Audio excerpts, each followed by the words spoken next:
দারুণ হয়েছে, পুরীর খাজার থেকেও বেশি ভালো লাগবে খেতে। কত সুন্দর লাগে দেখো।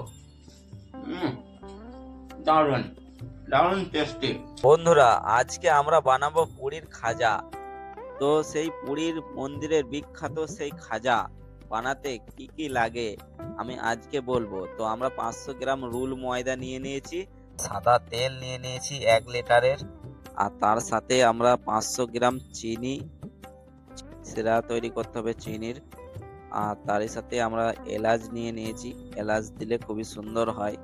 তারপর আমরা এটাকে খুব সুন্দরভাবে মিক্সিং করে নেবো ময়ানটা না হলে খুব সুন্দর হবে না মিক্সিংটা। তারপর রুটি যেরকম বেলে সেরকম লুই বানিয়ে নেবো, এক একটা করে লুই বানাতে হবে। ভালো করে মিক্সিং করার পর লুই বানানোর পর রুটির মতন পুরো বেলতে হবে, রুটির মতন পুরো বেলে বেলে রাখতে হবে। তো রুটির মতন পুরো বেলে বেলে রাখার পর একটার ওপর আর একটা দিয়ে কর্নফ্লাওয়ার, সাথে আমরা বলতে ভুলে গেছিলাম কর্নফ্লাওয়ার 100 গ্রাম এনেছিলাম। তো সেটার ওপর রুটিটা যখন বেলবো তখন সেটাকে দিয়ে বেললে খুবই সুন্দর হবে, পাতলা হবে। তো যত পাতলা হবে তত ভালো। তো একটার ওপর একটা রুটি রাখবো কর্নফ্লাওয়ার দিয়ে, তার সাথে তেল বা ঘি দিলে খুবই সুন্দর হয়।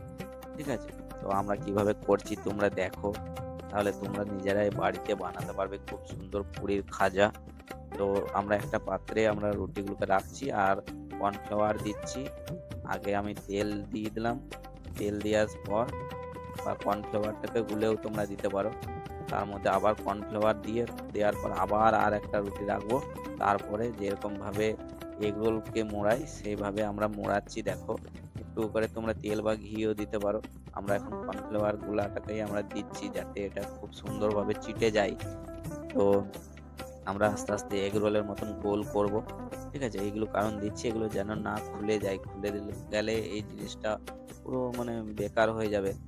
তো দেখো খুলে যাচ্ছে, সেই জন্য আমরা আস্তে আস্তে দিয়ে দিচ্ছি কর্নফ্লাওয়ার বা একটু করে জল দিয়ে দিচ্ছি। তারপর আমরা সেটাকে চাকু দিয়ে একটা পাত্রে রাখার পর ছোট ছোট করে কাটছি, ছোট ছোট করে কাটার পর মুখগুলোকে মুড়ে দিচ্ছি যাতে মুখগুলো না খুলে যায়। ঠিক আছে, তো কাটছি, দেখো কিভাবে কাটি। তো এইভাবে আস্তে আস্তে সরু সরু ভাব করে আমরা কাটছি। কাটার পর আমার বউকে আমি দিয়ে দিলাম, ও ওগুলোকে একটুখানি করে বেলে মানে মুখগুলো যাতে না খুলে যায় সেই জন্য একটুখানি করে মুখগুলোকে চেপে আর একটা পাত্রে রাখছে। তো দেখো বন্ধুরা, খুব সুন্দর, এগুলো 2-3 জনা মিলে করলে খুব তাড়াতাড়ি হয়ে যায়। তো জিনিসটা খুবই ভালো। তো তোমরা বাড়িতে একবার করে ট্রাই করে দেখবে যে কিভাবে এগুলো করতে হয়, হঠাৎ করে পারবে না। তো দেখো এইভাবে তোমরা মুখগুলোকে মুড়ে দেবে, তাহলে তারপর একটা পাত্রে রাখবে। তো এইভাবে তোমরা একের পর এক এভাবে বানাবে। ঠিক আছে, বানানোর পর একটা পাত্রে তোমরা এগুলো রাখবে। তারপর আমরা গ্যাসের মধ্যে কড়াইটা চাপিয়ে দিয়েছি। তারপর যে আমরা সাদা তেলটা নিয়ে নিয়েছিলাম সেই তেলটাকে আমরা গরম করতে দিয়ে দিলাম। তারপর দেখো একটার পর একটা আমরা ওই তেলের মধ্যে ছেড়ে দিলাম। তো যেগুলো আমরা বানালাম যে খাজাগুলো সেগুলো তেলের মধ্যে ছেড়ে দিলাম। তো তেলটাকে খুবই কম আঁচ দিতে হবে। তো কম আঁচ দেওয়ার পর ওগুলোকে টিপে টিপে ভালো করে ছাঁকতে হবে, তাহলে খোড়া খোড়া বেশ হবে। টিপে টিপে না ছাঁকলে কম আছে ওগুলো পুরো মানে ভেতরে কাঁচা থেকে যাবে। তো দেখো তারপর আমরা মিষ্টির রসে ওগুলোকে আমরা দিয়ে দিলাম। তো বন্ধুরা, কালকে আমরা যে খাজাটা বানিয়েছিলাম রাত্রেবেলায়, তো সেই খাজাটা আমরা রাত্রেবেলায় ঢাকা দিয়ে রেখে দিয়েছিলাম।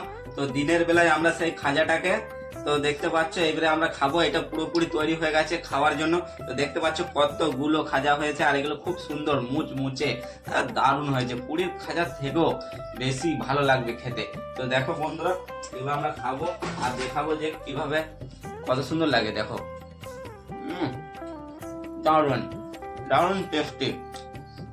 তোমরা যদি বানাও এভাবে বানাবে, দেখবে খুব ভালো লাগবে খেতে। সবাই মিলে বাড়িতে খেতে পারবে, খুবই কম খরচে খাজা বানাতে পারবে।